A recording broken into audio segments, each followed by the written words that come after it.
sa una niya. Kanang mao na hulman niya asa mi makakaon at tumidito niya. Kanang basta uy. So nagdako ko nga kanang surrounded ko, nagdako ko nga parehas ni Kylie, kapit ko kami himalikas kaya akong tiya is tanang balikas kay bawid siya. No? So dili ko gusto nga kanang bitaw anang daog-daogon ba, so nagdako jud ko nga isog, mangtas, unya invite ko sa ako manang sauna, di jud ko musimba kay kanang moana jud ko, mo-question jud ko nga asa man ang imong kinabuhi kanang ingon ka nga simpatan ko sa simbahan unya di man ako makita sa iyang kinabuhi ba nga nagkinabuhi siya ang Kristohano. Maogit ba bata pa sa tos man daw. Pero growing up, nadadaan ako, kanang likuyog, there was one time, ako kay ba nga, na-convince ko, likuyog na ko dito.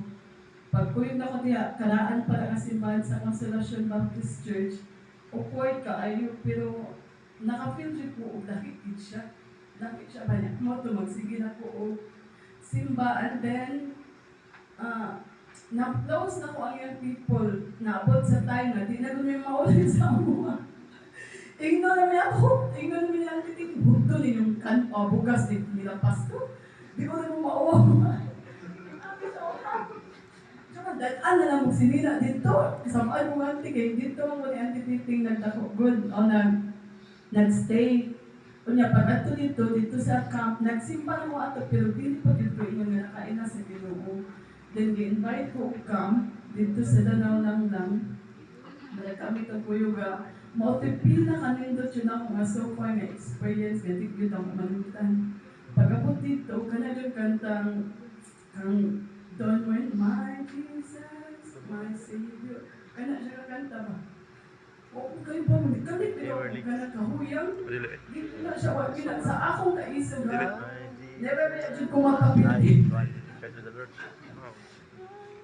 Sa akong kaisog. Kana dyan nga kanta na, muan dyan ko marig na ay something ba niya. Dito di ko naingon nga, Lord, I surrender my life to you. Nang di siya nindot, pero ikaw nasayod sa tanan. So after ato, sige-sige na biyod mo dito sa simbahan na ako. Wala nagigam ko din dyan mo, mauli ato. Kini si Rinepin, amo pa niya batayan. Kini si Nathan, halos na-repeat. Repeat the time. Pero up until now, kanang daghan, mo nag-ingon natin dyan pa, ang akong kinabuhi is dili gyud siya perfect. Up until now, kuan pa siya, working in progress. But I'm thankful to the Lord for what He did to my life. Okay? Kuan na gyud, glory to God, I am who I am today because of what the Lord has done to my life. Kanang, dili gyud siya, ika-panghambog kay bawat ko, o unsa ang akong kinabuhi sa una. So up until now, trying hard, na magpadayon hangtod sa pagbalik sa Ginoo. Okay.